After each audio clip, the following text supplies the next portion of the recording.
올려드리도록 하겠습니다. 우리 요한복음 6장 26절에서 35절 말씀입니다. 요한복음 6장 26절에서 35절 말씀 시작. 이 말씀은 살아계신 하나님의 말씀입니다.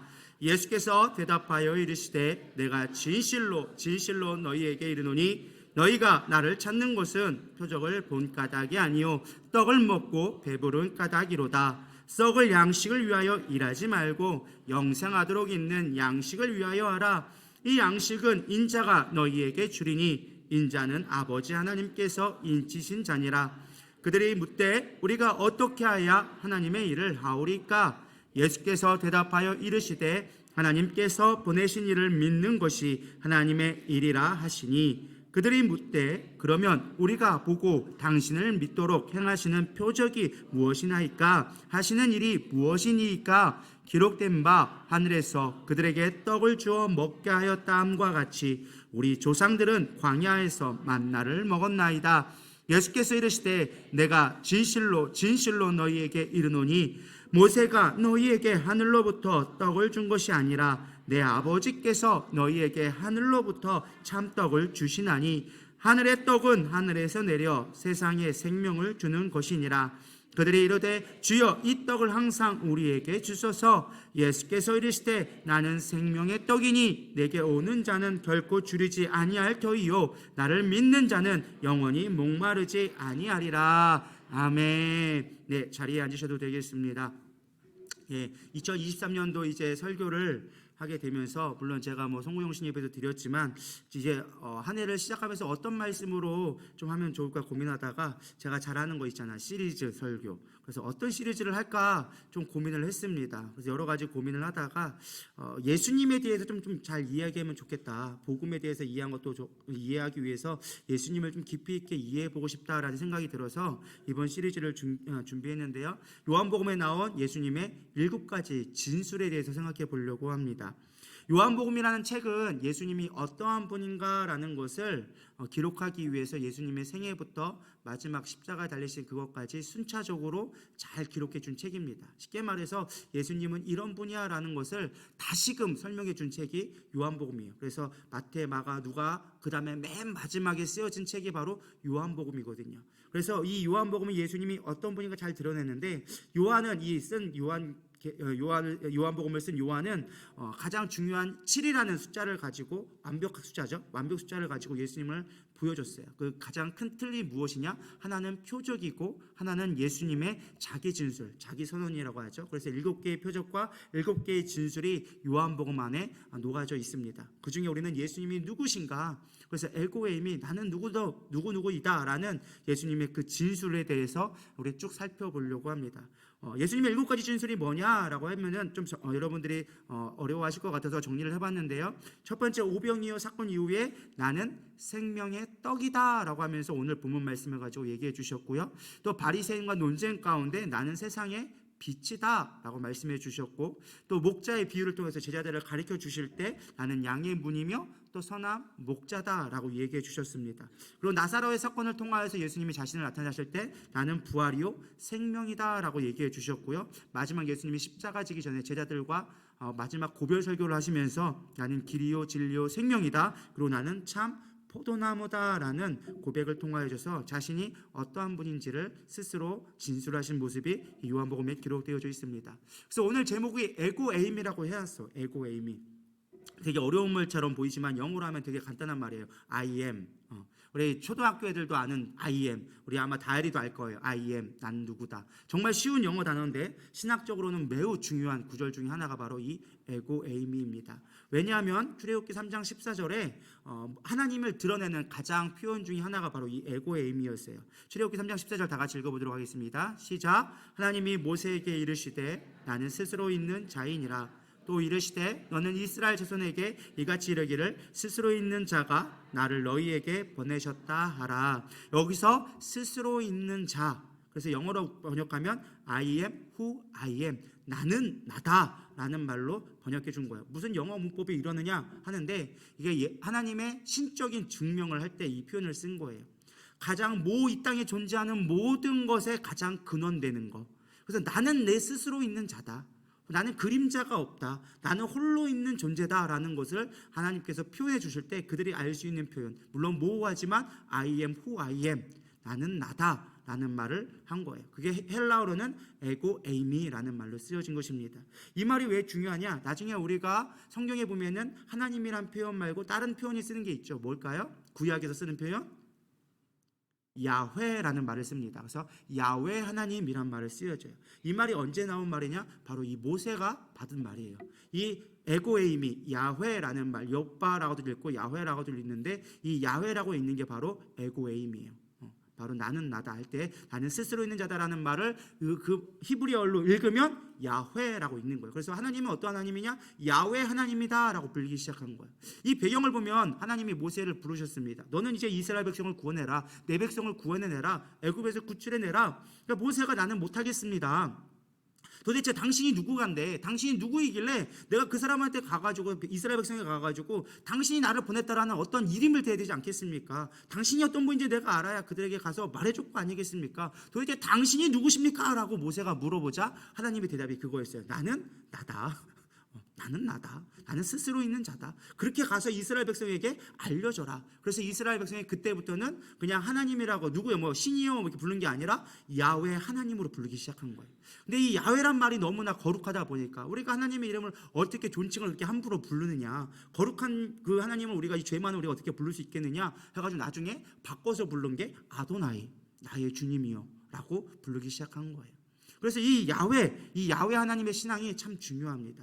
근데 이 예수님께서 자신을 증명하실 때, 자신을 진술하실 때 이 출애굽기에 있는 에고에임이란 말을 그대로 갖다 쓰셨어요. 에고에임이 나는 뭐뭇이다. 이 표현을 그대로 갖다 쓰면서 하나님보다는 조금 더 사람들이 못 알아들으니까 비유적으로 다른 표현을 곁들여져서 예수님이 하나님이시라는 것을 표현해 주기 시작한 거예요. 그 첫 번째가 나는 생명의 떡이다 라는 것으로 자신을 보여준 것입니다. 그렇다면 오늘 이 예수님은 왜 생명의 떡이라고 비유해 주셨을까? 도대체 이 생명의 떡이 우리에게 어떠한 교훈이 줄 수 있는가라는 것을 생각해 보려고 합니다. 이 생명의 떡, 예수님이 말씀하신 가장 중요한 이유는 인생이 먹고 사는 것만이 전부가 아니라는 것을 가르쳐주기 위해서다라는 것입니다. 우리 옆 사람에게 질문해 보겠습니다. 당신의 꿈은 무엇입니까? 한번 물어보시기 바랍니다. 당신의 꿈은 무엇입니까? 그럼 대답을 또 해주셔야죠. 여러분들의 꿈이 무엇입니까? 우리 효경아, 꿈은 무엇이니? 꿈이 없어요? 꿈이 없어요? 여러분 꿈이 무엇입니까? 제가 질문한 이유가 제가 아침에도 1부 때도 질문했더니 내 집 갖는 거예요. 그게 우리의 꿈이 된 사람들이 많이 있더라고요. 내 집 한번 가져보는 거, 뭐 내 통장에 1억 한번, 뭐 10억 한번 있어 보는 거, 그게 꿈이라고 막 이렇게 얘기하는 사람들이 많이 있습니다. 여러분 이 꿈, 당신의 꿈, 우리가 어릴 때 참 많이 들었던 이야기지 않습니까? 우리가 어른들이 우리 아이들에게 맨날 해주는 말이 야 꿈을 가져라. 네 꿈이 무엇이냐? 꿈은 반드시 이루어진다. 우리 2002년 월드컵에 꿈은 반드시 이루어진다 막 응원하면서 했잖아요. 근데 정작 우리가 나이가 먹고 어른이 되어지니까 꿈과는 거리가 멀어졌어요. 내 꿈은 대통령이었습니다. 내 꿈은 과학자입니다. 내 꿈은 뭐 유명한 사람이 되는 겁니다. 그렇게 꿈을 이루며 살기를 위해서 아둥바둥 했는데 어느 순간 나도 모르게 내 꿈은 집이 되어져 버리고 내 꿈은 소박하게 뭐 몇천만 원 내 통장에 있는 것으로 가치 없는 삶으로 생계에 급하는 인생으로 바뀌어버린 것을 보게 되어집니다. 참 슬픈 일이 아닐 수가 없습니다. 어떤 사람들은 개 중에는 꿈을 찾아서 모든 것을 내려놓고 도전하는 멋진 인생들도 간혹 보게 되어집니다. 근데 결국 그들도 돌아오는 거 보면은 생계 문제로 인하여져서 다시금 생존 모드로 돌아가는 것을 보게 되어집니다. 사실 먹고 사는 문제는요 인류의 숙제 중 가장 큰 숙제 중에 하나입니다. 지금도 여전히 먹고 사는 것 때문에 인류는 고민하고 연구를 하고 있습니다. 여러분 빵이 아니면 죽음을 달라 이 말 들어보셨습니까? 빵이 아니면 죽음을 달라. 이거 들으면 상당히 유식한 거예요. 이게 언제 나왔게요? 그것까지 물어보면 답을 알면 이제 여기 안 있겠죠. 그렇죠? 이 얘기가 어디 나왔냐? 프랑스 혁명에서 나온 거예요. 프랑스 혁명에서 귀족들과 평민들이 먹는 빵의 종류가 달랐어요. 귀족들은 하얀 좋은 빵을 부드러운 빵을 먹고 평민들은 이제 딱딱한 호밀로 된 지금이야 건강이 좋다고 호밀빵 먹지만 옛날에는 그냥 못 먹는 사람들 정말 돌처럼 딱딱한 정말 스프에 찍어 먹는 게 맛있어서 찍어 먹는 게 아니라 딱딱해서 씹을 수 없어서 불려 먹어야지만 먹을 수 있는 그 빵들을 먹은 거예요.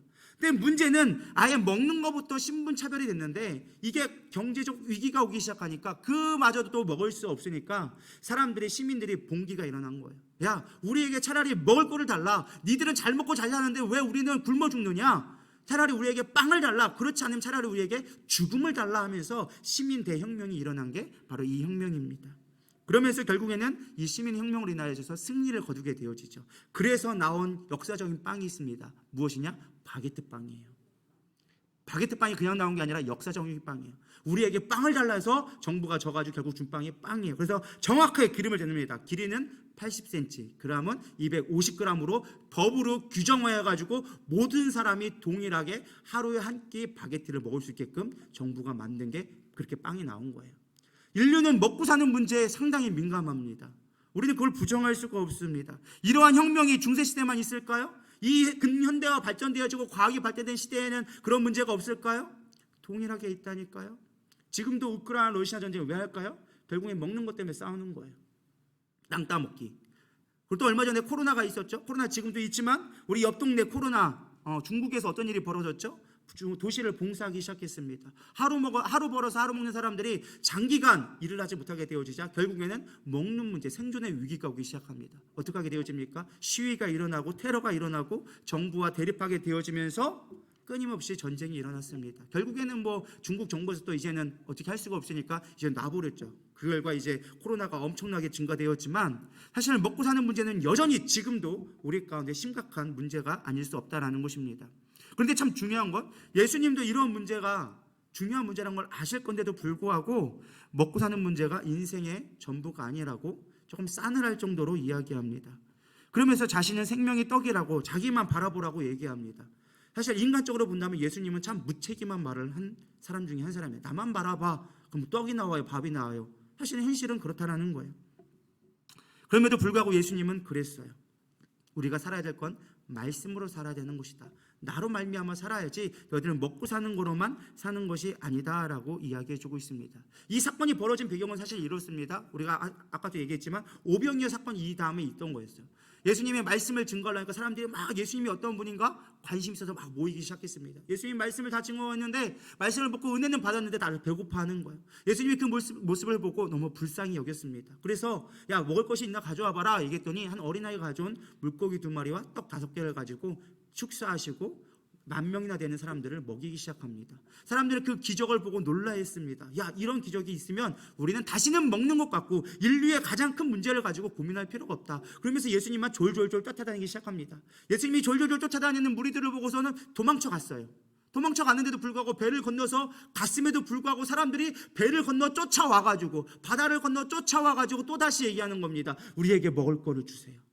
말씀을 달라는 것이 아니라 우리에게 필요한 영의 양식을 달라는 것이 아니라 또다시 먹을 거를 달라는 말씀을 보고 예수님은 실망하여서 이렇게 얘기한 겁니다. 26절 이렇게 얘기하고 있죠. 너희가 나를 찾은 것은 표적을 본 까닭이 아니요 떡을 먹고 배부른 까닭이로다. 썩을 양식을 위하여 일하지 말고 영생하도록 있는 양식을 위하여 하라라고 얘기합니다. 니들 이 한 번 먹고 없어질 것, 썩어질 것들로 너희들 염려하지 말고 영원한 것 가지고 조금 얘기해라 라고 얘기하는 것입니다. 사실 이 땅에 살아가는 모든 대부분의 사람들은 다 썩을 것을 위해 살아갑니다. 먹는 것도 썩어질 것이고 사실 우리가 갖고 있는 모든 것들에 썩지 아니하는 것이 어떤 게 있습니까? 저희 집에 가훈이 뭐냐면 다혜라 우리 집에 가훈이 뭐지? 아끼면 똥 된다예요. 우리 집 애들 다 알아요. 아끼면 똥 된다. 이 배경이 어디서 나왔느냐? 작년 말에 제가 저희 집에 냉장고 좀 요리할 일이 있어서 냉장고를 열어봤습니다. 열어봤는데 짧게는 몇 개월, 길게는 몇 년이 지난 음식이 우리 냉장고에 있는 거예요. 제가 함사모를 살림 못한다고 비방하는 게 절대 아닙니다. 여러분 오해하지 않기로. 가끔 이렇게 오해하신 분이 있는데 우리 함사모 열심히 해요. 애 키우는 게 전쟁이거든요. 매일 전쟁을 치르는 여러분 위로해 주시기 바랍니다. 어쨌든 그렇게 전쟁 가운데 있는데 제가 깨는 게 뭐냐? 냉장고를 딱 열었는데 그런 몇 개월뿐만 아니라 몇 년이 지난 음식이 우리 가운데 있는 거야. 유통기한이 2019년 뭐지? 이렇게 될 때가 있어요. 아마 우리 집뿐만 아니라 여러분 집에도 아마 대부분들은 그런 거 한두 개씩은 다 가지고 있을 거라고 믿습니다. 제가 그때 깨달은 게 그거예요. 쌓아놓는다고 좋은 게 아니구나. 어차피 썩어서 버릴 수밖에 없는 거. 쓰레기 버리냐고? 쓰레기비만 더 들어가요. 그거 저장하느냐고? 냉장고 돌리느냐고? 냉장고 전기세만 따져도 아마 제가 볼 때는 몇 년 지난 거 따지면 몇십만 원 나올 거예요. 그거 버리는 쓰레기값에, 그거 들고 가는 시장에 장 봐가지고 갔던 그 모든 것들 따지면 얼마나 많은 것들이 낭비되고 있는지. 쟁여놓지 말자. 그게 우리 집에 그래서 아끼면 똥 된다는 의미가 그런 의미였어요. 쟁여놓지 말자. 차라리 그거 갖고 있으면 빨리빨리 나눠 먹고 빨리 소비하고 필요하면 그때 또 사더라도 빨리빨리 쓰자. 그래서 아끼면 똥 된다가 우리 집의 가훈입니다. 우리 집 아들은 누구나 알고 있어요. 우리 집 가훈이 뭐지? 아끼면 똥 된다. 여러분도 그렇게 되기를 소망합니다. 여러분, 많이 쌓아놓는다고 행복한 거 아니에요. 쌓아놓는다고 우리가 다 먹을 수 있는 것도 아니다라는 것입니다. 우리는 먹을 거에, 배부르는 거에 너무 주목하지 않았으면 좋겠습니다. 다른 생명이 있다라는 거예요. 다른 게 우리를 가치 있게 만들 수 있는 것이 있다라는 것입니다. 먹는 게 우리의 가치를 만들지 않습니다. 여러분, 부자들이 먹는 거 물론 좋은 음식 먹겠죠. 뭐 캐비어 먹고 뭐 삭스핀 먹고 좋은 거 먹는다고 더 오래 사나요? 그렇지 않아요. 똑같이 먹어요. 그 사람들이 뭐 부자라고 해서 뭐 1톤씩 밥을 먹습니까? 그렇지 않아요. 그 사람이 배가 아무리 커봐야 먹량은 똑같아요. 심지어 옛날에 로마 사람들 어떻게 했습니까? 더 잘 먹는 걸 보여주기 위해서 먹고 토하고 그게 뭐 같은 개도 그렇게 안 해요. 개도 먹었던 거는 도로 삼키지 않아요. 근데 먹고 토하고 그 짓을 하고 있다라는 거예요. 근데 우리가 그런 미련한 짓을 할 수밖에 없는 거예요. 먹으면 뒤로 나올 수밖에 없는 것 같고 우리는 살아가는 거예요. 안 그래요? 물론 먹는 게 나쁘다는 게 아니에요. 먹는 게 인류의 가장 큰 문제 중에 하나예요. 왜 인류는 먹는 것 갖고 싸우게 되어졌을까? 왜 인류는 먹는 것 갖고 고민할 수밖에 없게 되어졌는가? 여러분, 성경적으로 좀 답을 찾아봤으면 좋겠습니다. 사실요, 성경에서 우리가 이 배부를 수 있는 이유는 배고픈 이유가 무엇이냐? 사실 우리가 헛된 것들을 추구하기 때문에 그래요. 솔로몬의 전도서에 보면 핵심 키워드는 이것이에요. 헛되다. 솔로몬이 다 가져봤거든요. 수천 명의 아내를 거느려보고 수많은 재산을 거느려보고 집을 황금으로 지어보고 할 거 다 해봤단 말이에요. 모든 권력을 취해봤단 말이에요. 그가 다 해보고 나서 해봤더니 다 헛되다라고 이야기해줬어요. 근데 우리는 얘기하죠. 내가 안 해봤으니까 그건 모르겠다고, 내가 해본 다음에 얘기하겠다고, 이렇게 얘기하시는 분들 간혹 있는 것 같아요. 결론은 똑같아요. 결론은 버킹엄 똑같아요. 다 헛되다라는 거예요. 성경의 교훈은 뭔지 아세요? 그냥 오늘 사는 것에 만족해하고 너무 애쓰지도 말고 너무 노력하려고 하지 말아라. 지식이 많으면 미치기밖에 안 한다. 적당히 알고 적당히 깨달고 그냥 모른 척도 하고 사는 것이 더 행복한 것이다 라고 성경은 가르쳐주고 있습니다. 너무 욕심 부리지 말라는 것이죠. 하나님으로 만족하면 된다라고 이야기해주고 있습니다. 또한 육체적 배부름에는 한계가 있습니다. 우리가 아무리 많이 먹는 데서 많이 못 먹어요. 로마가 세계를 지배할 때 통치했던 방법 중에 하나가 무엇이었느냐? 그 도시마다 콜로세움이라는 걸 세웠습니다. 여러분, 로마 가보시면 콜로세움이라는 게 있어요. 정말 저도 한번 가서 사진 찍고 왔는데 뭐 지금은 다 부러진 게 있고 뭐 어느 딴 도시 가니까 조금 멀쩡한 게 있었는데, 가는 도시마다, 로마가 지배했던 도시마다 좀 큰 도시는 콜로세움이 있어요. 이걸 왜 세웠느냐? 사람들이 반란을 일으키지 못하기 위한 정책으로 만들어 놓은 거예요. 사람들에게 매 주일마다 뭐 하는 거냐? 주말마다 할 거, 주중에는 일을 시키고 평일에는 이제 할 거 없으면 사람들이 딴 생각할까봐 거기에 스포츠를 열고 서커스를 열고 뭐 어쩌면 검투사 이런 일들을 벌여놓고서는 막 쇼를 벌입니다. 그럼 사람들이 거기서 와 환호하죠. 그리고 끝나고 나면 빵을 다 던져줍니다. 다 먹으라고 빵을 던져주면 사람들이 그 빵을 먹고 환호하며 기뻐하며 집에 돌아갑니다. 그들은 배부른 돼지가 되어져서 자신들이 로마의 속국이라는 걸 알지도 못한 채 로마를 찬양하며 로마의 지배 가운데 영원토록 살아가는 거예요. 사단의 전략이 바로 이렇습니다. 우리를 배부른 돼지로 만들어버리는 거예요. 우리가 인생의 만족을 누리기 시작하면요, 하나님을 찾지 않게 되어집니다. 예수님은 그래서 우리에게 이렇게 얘기합니다. 너희들이 심령이 가난한 자가 복이 있다고 얘기합니다. 예수님을 찾을 수 있는 자가 부자라는 거예요. 그것이 건강하다라는 거예요. 근데 배불러서 주님을 찾지 않고 배부른 돼지가 되어지면 사단에게 이미 넘어갔다라는 것입니다. 오늘날 정치인들도 마찬가지입니다. 데모가 일어나고 시민들이 뭔가 정부에 대해서 시위를 하면 항상 하는 게 스포츠나 어떤 예능적인 것을 만듭니다. 정치적인 뭔가 문제가 생기면 연예계의 스캔들로 인하여져서 시선을 딴 데로 돌리고 사람들에게 먹을 거를 제공하면서 뭐 어떤 할인 혜택을 주거나 어떤 세금을 감면하면서 사람들의 눈을 돌리기 시작합니다. 그렇게 해서 우리가 정말로 이 시대를 바꾸지 못하도록 그들은 정치적으로 바꿔가기 시작했다는 거예요. 실제로 오늘날 많은 스포츠들이 있죠. 2년에 4년에 한 번씩 올리는 월드컵, 올림픽, 그 다음에 아시안 게임 등등등 게임들이 매년마다 사실은 있어요. 우리는 그 스포츠에 열광을 합니다. 왜 그럴까요? 그것이 우리의 즐거움이라고 빼앗기기 때문에 그렇다는 거예요. 스포츠 보지 말라는 말이 아니에요. 우리가 정말 중요한 것을 놓치게 만드는 것 중에 하나가 그것이다라는 것입니다. 또한 문제는 무엇이냐? 배부름에는 더 큰 욕망을 갖게 되어지는 게 인간의 욕심이다라는 것입니다. 여러분 6.25 전쟁 이후에 한국 경제는 급성장하게 되어집니다. 산업시대를 거쳐서 민주화 시대를 거쳐가면서 100년 만에 선진국 대열에 세계 10위권 안에 들어가는 위대한 나라가 된 것이 대한민국입니다. 근데 안타까운 것은 진짜 먹고 살만한 나라가 되어졌는데 행복지수나 삶의 만족도는 한없이 떨어지고 있다는 것입니다. 한 설문기사에 따르면 한국인의 34%가 삶에 만족하지 못하고 있고 그중에 40% 이상은 정신적 질환을 갖고 있으며 그중에 대부분은 치료를 요하는 수준의 정신질환을 앓고 있다고 이야기하고 있습니다. 경제는 너무나 살만하고 먹고 살만해졌는데 사는 것은 문제가 없게 되어졌는데 여전히 우리의 삶은 공핍하고 갈망하고 있다는 것입니다. 육체는 배불렀지만 정작 영적인 만족이 없으니까 사람들이 미쳐가기 시작하는 겁니다. 사랑하는 우리 성도 여러분, 우리는 정말 세상에서 열심히 살지만 만족함을 가지고 살아가고 있습니까? 경제가 어려워지고 자기밖에 모르는 이성보다 감정에 치우쳐 살아가는 시대, 자기밖에 모르는 시대 속에 우리는 어떠한 만족으로 살아갈 수 있는가? 가장 중요한 건 내 존재의 이유가 무엇인가를 깨닫기를 소망합니다. 성경은 그 답을 이렇게 해주고 있습니다. 진정한 배부름은 생명의 양식이 필요하다는 것을 깨달을 때 시작된다는 것입니다. 우리 안에 진정한 배부름, 우리의 영적인 만족, 내가 존재에 대한 이유를 깨달으면요 바로 영적인 것에 있다라는 것을 깨달으라는 것입니다. 로마서 8장 6절은 얘기합니다. 육신의 생각은 사망이요 영의 생각은 생명과 평안이니라. 육신의 생각은 결국 우리를 죽게 만든다는 거예요. 육신의 배부름만 우리가 따라간다면 우리는 죽을 수밖에 없다라고 성경은 명확하게 이야기해 주고 있습니다. 예수님은 왜 생명의 양식이 필요한지 광야에서 만나를 통해서 가르쳐 주고 있습니다.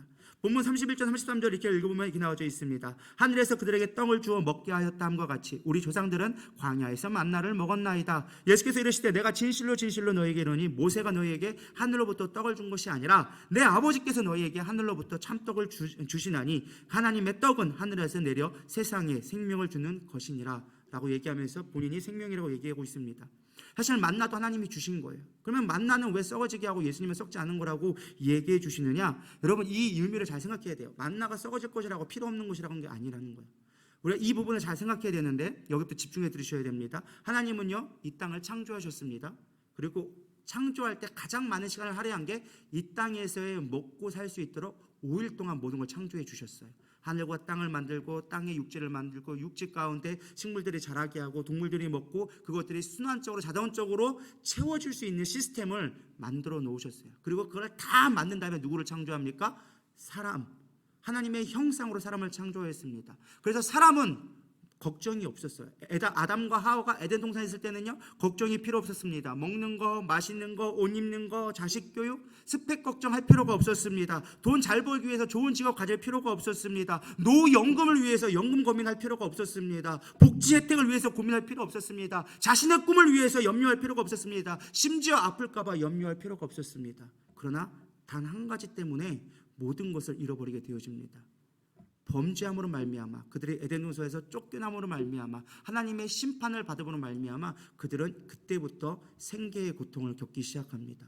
하나님이 아담에게 준 벌칙이 심판이 무엇이었습니까? 땅을 일구어야지만 살아갈 수 있다. 땅은 너희 가운데 가시와 엉겅퀴를 낼 것이다. 고난이 있을 것이다 라고 얘기했어요. 그럼 하나님의 심판했으니까 우리가 이 땅에 먹고 살기 힘들겠죠? 아니요. 죄의 결과로 하나님은 그걸 선언한 것뿐이에요. 네가 나를 떠남으로 말미암아 넌 이렇게 고생할 수밖에 없어라고 이야기해 주신 거라는 거예요. 네가 잘못했으니까 너 벌 받아 이게 아니라 네가 나를 떠남으로 말미암아 이런 고난을 받게 되어져 있어라고 얘기하는 거예요. 너는 땅을 경작해야지만 생존을 위해서 일해야지만 먹고 살 수 있어. 그 전까지 하나님 안에 있을 때는 너는 먹을 거 필요가 없더라는 거예요. 왜? 내가 너의 아버지 되어지니까. 여러분 이 원리를 잘 깨닫기를 소망합니다. 하나님은 얘기합니다. 누가복음 12장 29절 30절 너희는 무엇을 먹을까 무엇을 마실까 구하지 말며 근심하지도 말라. 이 모든 것은 세상의 백성들이 구하는 것이라. 너희 아버지께서는 이런 것이 너희에게 있어야 할 것을 아시느니라.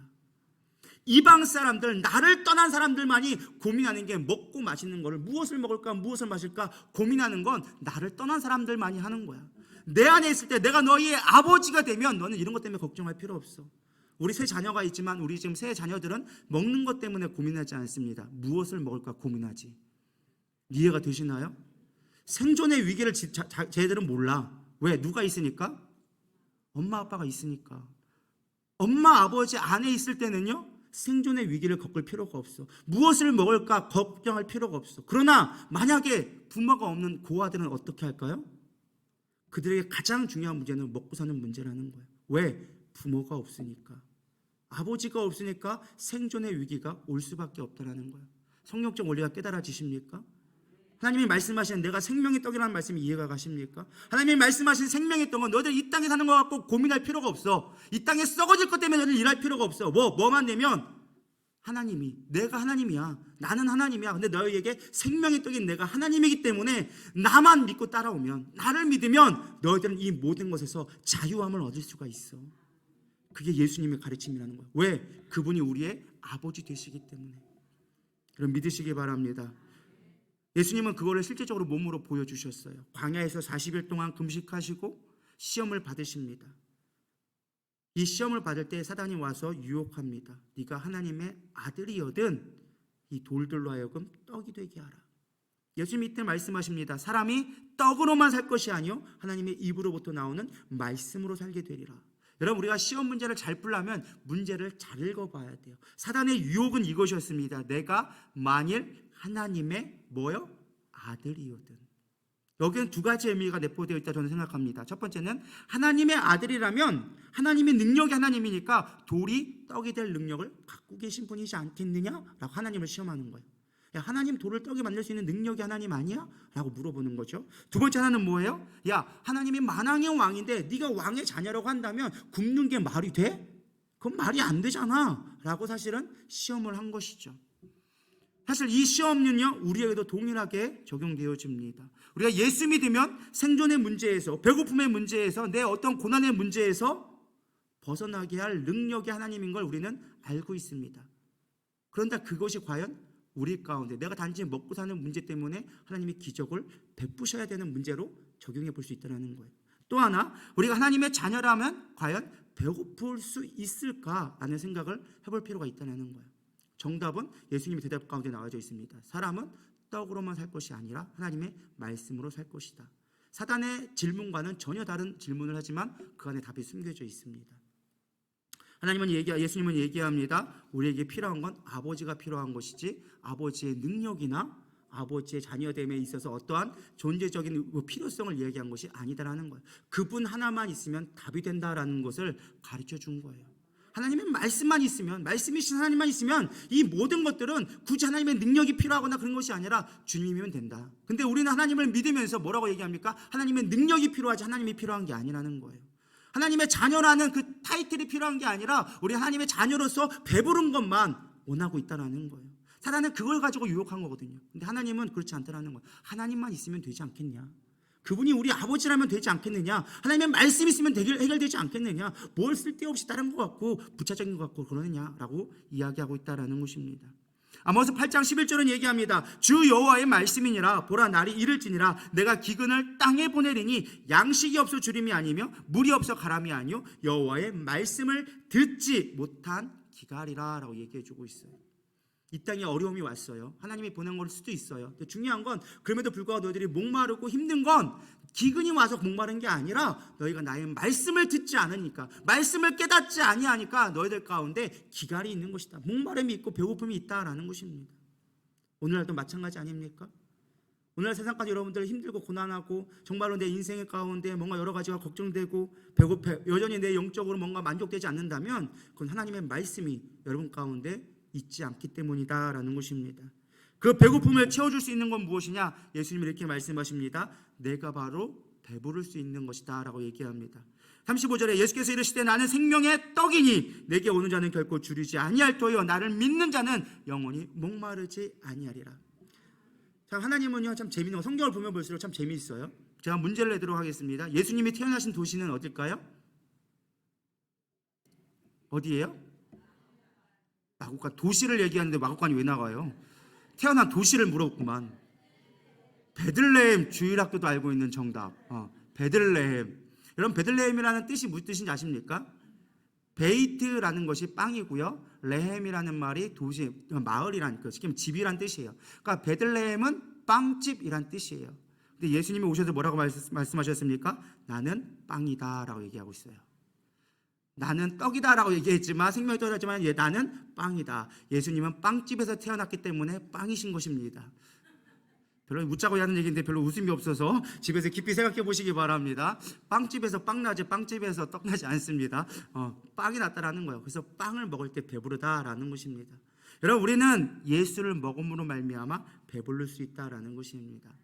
예수를 어떻게 먹어야 되는가? 빵은 먹어야 되는데 어떻게 먹을 수 있는가? 사실 이게 가장 큰 문제예요. 초기 기독교의 오해 중에 하나가 바로 이 문제였습니다. 식인종이라고 기독교인들은 식인종이다라는 오해가 있었어요. 그것 때문에 실제로 핍박을 받기 시작했어요. 왜 식인종이라고 했느냐? 그 뒤에 있는 요한복음 6장 55절 56절 이렇게 나와져 있습니다. 다 같이 읽어보겠습니다. 시작. 내 살은 음식이요 내 피는 참된 음료로다. 내 살을 먹고 내 피를 마시는 자는 내 안에 거하고 나도 그 안에 거하나니. 예수님이 말하셨어요. 내 피를 먹고 내 살을 먹어라. 제자들이 이 말을 들으니까 야, 무슨 놈의 기독교는 살을 먹고 피를 먹냐? 이건 식인종이 아니냐? 실제로 그런 역사적인 사건이 있었다니까요. 우리는 웃고 넘어가지만 실제로 그랬다니까요. 이 먹는 것 때문에 사실은 기독교가 핍박을 당했습니다. 도대체 예수님의 살을 먹고 피를 마시라는 게 도대체 무엇일까? 여러분, 이게 무슨 의미인 것 같아요? 피를 먹고 살을 먹어라. 뭐 떠오르는 거 없나요? 성찬식, 물론 우리가 빵을 먹고 그 안에 포도주를 통하여서 예수님의 피와 살이라고 기념하여서 먹긴 하지만 사실 원래 의미는 우리 성찬 의미로 이렇게 먹긴 하지만 진짜 의미는 그런 의미는 아니에요. 진짜로 예수님을 먹으라는 의미예요. 그럼 도대체 예수님을 어떻게 먹나? 이미 그 시체를 파가지고 뭐 뼈를 갈아 먹을 수도 있는 것도 아니고 어떻게 먹으라는 소리인가? 가장 중요한 말은 이 먹는다는 의미를 좀 생각해 봤으면 좋겠습니다. 여러분, 먹는다라는 의미를 생각할 때 어떤 것이 떠오릅니까? 먹었다라는 거? 그냥 단순하게 먹는다, 산다는 거, 그렇게 어렵게 생각할 거 없습니다. 먹는 거 그냥 입에 집에 넣는 거예요. 내 안에 넣는 거예요. 그게 먹는다라는 거예요. 기죠? 먹을 때 뭐 이렇게 바깥에다 먹는다 하지 않잖아요. 우리 이불을 통해서 내 안에 들어오는 거를 먹었다라고 얘기를 해요. 바깥에 아무리 좋은 음식이 있어도 내 바깥에 있으면, 내 몸 밖에 있으면 먹었다라고 하지 않아요. 근데 우리는 어떠한 물건이든 내 입속을 통해서 내 몸으로 들어가면 우리는 먹었다라고 얘기합니다. 먹었다라는 의미는 입을 통하여 내 안에 들어왔을 때 우리는 먹었다라는 표현을 하는 거예요. 예수님도 마찬가지예요. 말씀이 내 입을 통하여서 내 안에 들어와 피와 살과 뼈가 되어지면 우리는 먹었다라고 표현할 수 있는 거예요. 한 의사가 이런 말을 남겼습니다. 한 환자가 와가지고 어떻게 해야 건강해질까요? 라고 물어봤더니 이런 대답을 했다고 합니다. 하늘에서 내려주신 음식을 그대로 먹으면 건강해지지만 사람이 만든 음식을 먹으면 병들게 됩니다. 라고 이야기했대요. 이해가 가시나요? 하늘에서 준 음식이 뭘까요? 자연식, 생식 먹으라고. 생식 먹으면 건강해져요. 근데 사람이 만든 조미료나 다른 것들을 먹으면 건강해지잖아요. 병듭니다 라고 얘기하면서 생식 드세요 라고 얘기했대요. 이게 뭐 예수 믿는 사람이 얘기한 게 아니라 그냥 불신자인데 불구하고 하늘이 내려준 걸 먹는 건 건강한 거다라고 얘기하더라고요. 우리도 마찬가지인 것 같아요. 우리는 어떤 걸 먹느냐가 참 중요한 것 같아요. 옛날에 이런 말이 있었죠. 사람들이 우유를 너무 많이 먹이지 말라고. 왜 그러냐 했더니 너무 우유를 너무 많이 먹으면 들이받는다고. 옛날에는 엄마 모유를 먹어가지고 참 인간다웠는데 소젖을 먹으니까 소처럼 들이받는다고. 그래서 엄마 모유를 많이 먹이라고 뭐 이렇게 홍보했던 내용을 제가 들어본 적이 있는 것 같습니다. 먹는 게 참 중요한 것 같아요. 우리는 하늘의 것을 먹었으면 좋겠습니다. 세상에 들려오는 소리, 세상에 보여지는 것들을 먹지 말고 우리는 하늘에 있는 것들을 먹었으면 좋겠어요. 하나님의 말씀으로 내 입을 통하여져서 먹을 때, 섭취할 때 우리는 건강하게 되어지고 하나님의 영광 가운데 살아가게 되리라 믿습니다. 그때 진정한 배부름이 있다라는 거예요. 그렇다면 진짜 우리가 먹는다는 의미가 무엇이냐? 말씀을 묵상할 때 우리는 말씀을 먹게 되어지는 거예요. 묵상한다는 의미가 무엇이냐? 읍조리다, 되새기다라는 뜻이에요. 소가 여물을 먹고 다시금 되새김질하는 게 묵상하다라는 뜻이에요. 우리는 말씀을 내 안에서 씹어서 묵상해야 돼요. 그게 말씀을 먹는 거예요. 말씀이 내 거화 되어져야 돼요. 말씀이 내 것이 되어져야 돼요. 그냥 성경에 기록된 말씀이 아니라 말씀이 내 거 되어질 때, 내 마음의 레마가 되어질 때, 내 삶이 되어질 때 우리는 예수를 먹게 되어지는 것입니다. 말씀이 내 삶이 되기 위해 우리 끊임없이 주의 말씀을 상고해야 된다라는 것입니다. 하나님의 음성을 끊임없이 성경 속에서 외치고 있는 하나님의 음성을 귀 기울여야 한다라는 것입니다. 내 생각과 감정보다 말씀이 늘 우선되게 순종할 수 있어야 한다라는 것입니다. 그럴 때 먹는 거다라는 것입니다. 저는 이 찬양이 참 좋아요. 주님 내 안에, 주님 내 안에, 주님 내 안에, 내 안에 계시고, 주님 내 안에, 주님 내 안에,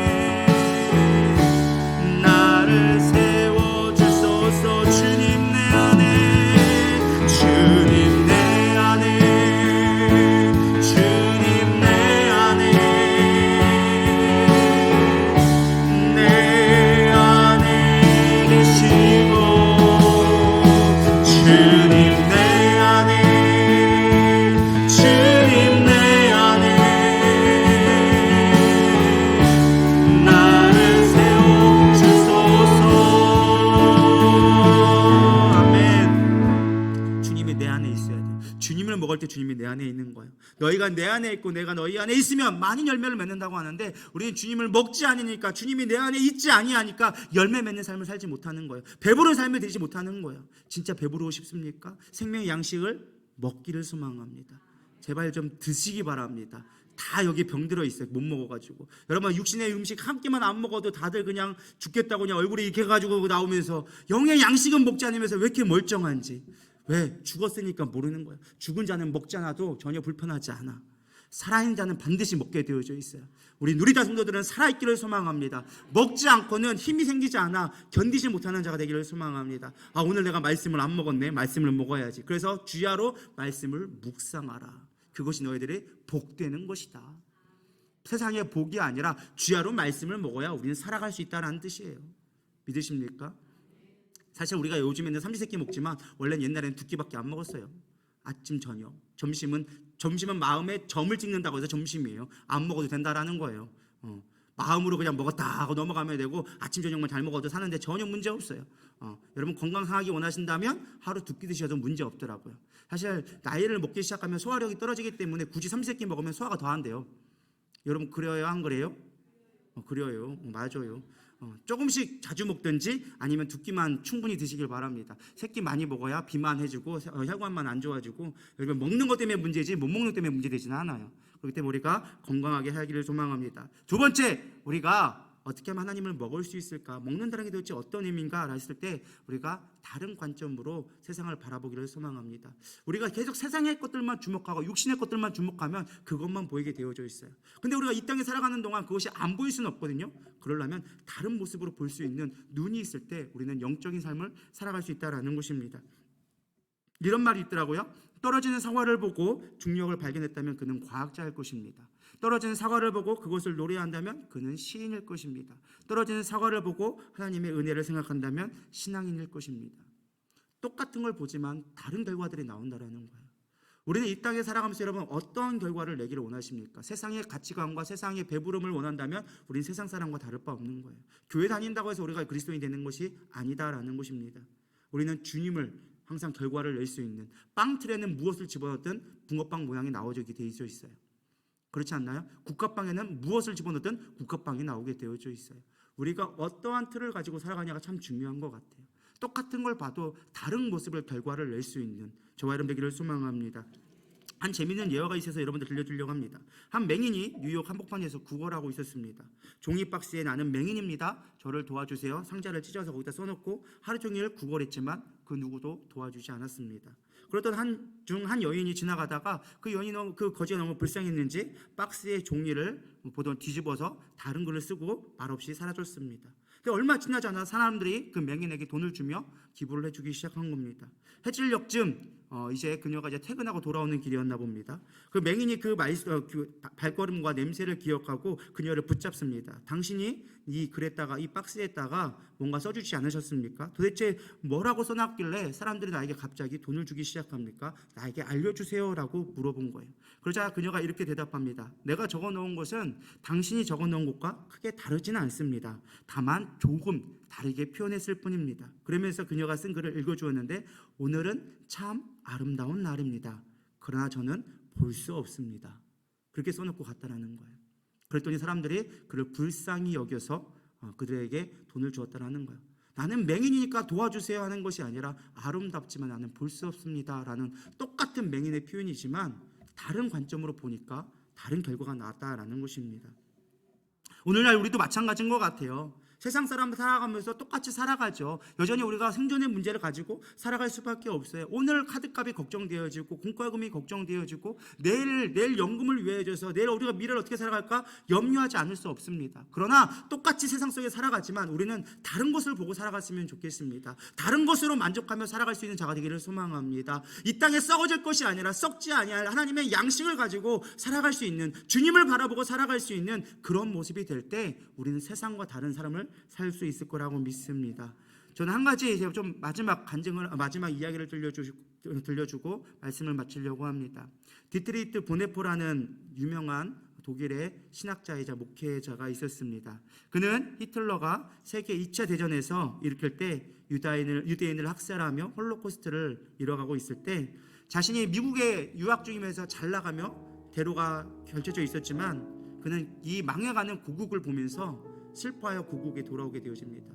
그러던 중 어떻게 하면 나라를 바꿀 수 있을까 하다가 어떠한 단체에 가입했는데 그 단체가 히틀러를 암살하려는 계획을 갖고 있다는 것을 발견하게 되어집니다. 때마침 히틀러가 그것을 알고 그들을 잡게 되어집니다. 결국 이 디트리히트 보네포어 목사는 감옥에 갇히게 되어지고 교수형을 언도받게 되어집니다. 그가 사형수로 그 감옥에서 포로 수용소에서 있으면서 그는 슬퍼하지 않았습니다. 늘 배고픔과 옆에서 수많은 사람들이 질병 가운데 어느 날 눈 떠보면 다음 옆에 있는 사람들이 없어졌음에도 불구하고 그는 두려워하지 않고 늘 말씀과 기도로 그 두려움을 이겨냈습니다. 수많은 사람들이 그를 보면서 위로를 얻었고 그의 목회 기도하는 모습을 보고 자신을 기도해달라고 간구했습니다. 물론 그 중에는 무신론자가 있어서 그를 비방하고 조롱하고 멸시하기도 했습니다. 그러나 그와 함께 있는 시간들을 지나면 지날수록 그의 경건함과 그의 거룩함이 묻어나기 시작하자 결국 그 무신론자도 보네포 목사 앞에 무릎 꿇어서 이렇게 부탁합니다. 나를 위해 기도해 주세요. 나를 위해 예배해 주세요. 그 보네포 목사는 배고픔에 늘 허덕였지만 그러나 단 한 번도 배고픔에 지지 않고 늘 감사하며 하나님을 찬양했다고 합니다.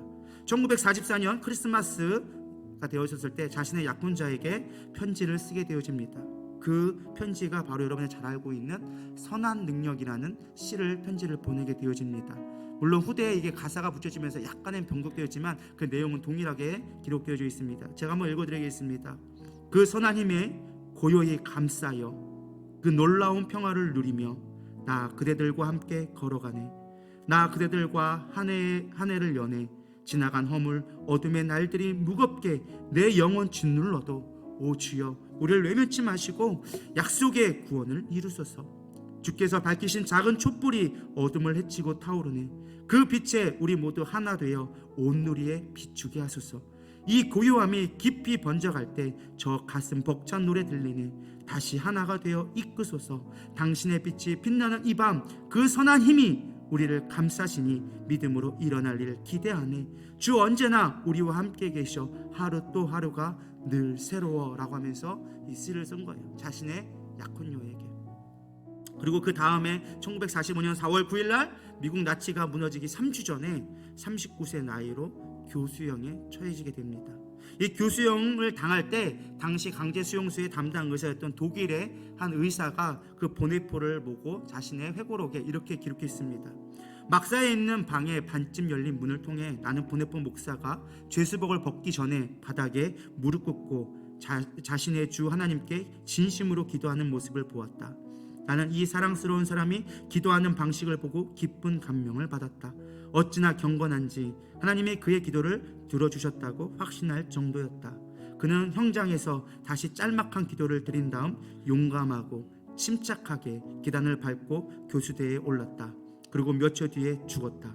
지난 50년간 의사로 일하면서 그토록 경건하게 죽음을 맞이한 사람은 본 적이 없다라고 자신의 회고록에 기록해둔 내용이 있습니다. 사랑하는 누리다 성도 여러분, 우리가 육체적인 배부름을 누리지 못했다고 원망하거나 두려워하지 않기를 소망합니다. 그 포로 수용소 나치에 여러분들 홀로코스트 가보세요. 얼마나 잔혹하고 얼마나 그 가난과 질병 속에서 고통받았는 그들의 모습들, 정말로 인간 이하의 대우를 받으면서도 보네포 목사는 단 한 번도 두려워하지 않았습니다. 하나님을 신뢰하고 평안한 가운데 오히려 사람들을 변화시켜가며 마지막을 맞췄다라는 것입니다. 우리는 썩어질 양식을 위해 우리가 애타하지 않았으면 좋겠습니다. 진정한 믿음이 무엇일까요? 이 땅에 배부르기 위해서 교회 다니고 기적만을 바란다면 우리는 넘어질 수밖에 없는 신앙생활을 할 수밖에 없습니다. 우리는 하나님의 자녀입니다. 부모는 그 자녀를 책임져 주십니다. 만족해 하시는 분입니다. 우리의 영생을 위해 그분을 신뢰하며 예수님을 영접해야 합니다. 그분이 나의 생명이기 떡임을 우리는 믿어야 한다는 것입니다. 늘 말씀을 상고하며 주님의 내 삶의 주인이심을 고백하기를 소망합니다. 세상이 줄 수 없는 평안, 세상의 만족이 아닌 영적 만족으로 다른 삶을 살기를 원하지 않으십니까? 오늘 그 주님을 내 안에 다시금 영접했으면 좋겠습니다. 우리 이 시간 그런 의미에서 우리 아까 불렀던 이 시의 고백, 우리 선한 능력으로 우리 찬양하시면서 우리 나아가도록 하겠습니다.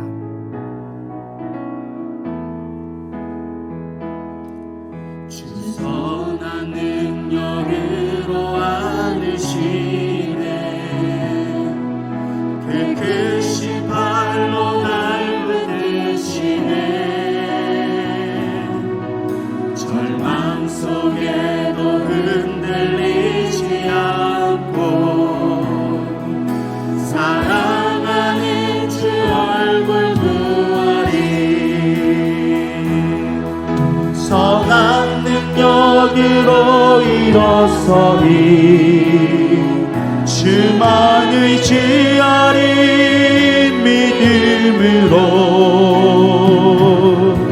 우리 고대 안에 주 오실 그날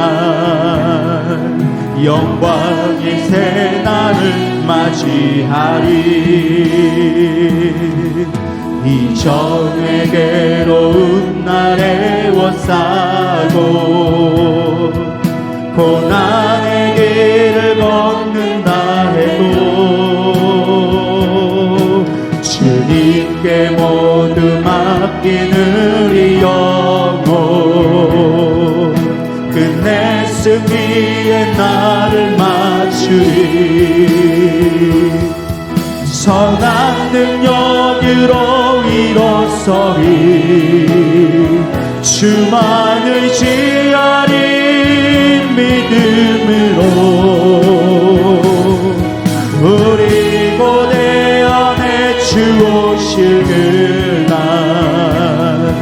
영광의 새날을 맞이하리 주님이 마신 고난의 쓴 자를 우리도 감사하며 받으리 주님의 남은 고난 채워가며 예수와 복음 위에 살리라 선한 능력으로 일어서리 주만 의지하리 믿음으로 우리 고대 안에 주 오실 그날 영광의 새날을 맞이하리 선한 능력으로 일어서리 주만 의지하리 믿음으로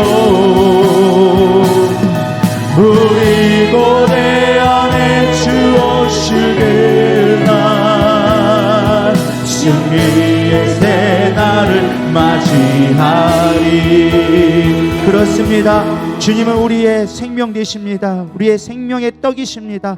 그분을 먹고 마실 때 우리는 어떠한 고난이 온다 할지라도 반드시 새날을 맞이하며 반드시 이겨내리라 믿습니다. 주님은 우리의 아버지십니다. 그 아버지는 우리에게 분명하게 좋은 것을 줄 것이며 우리에게 부족함이 있을 때 늘 채워주신 하나님입니다. 만나의 축복이 무엇입니까? 광야는 아무것도 없었습니다. 그래서 하나님은 만나를 통하여서 메추라기를 통하여서 반석에서 물을 내서 우리에게 채워주었습니다. 지금 여러분이 광야와 같은 삶을 살아가고 있습니까? 하나님의 주신 은혜가 반드시 있을 거라는 거예요.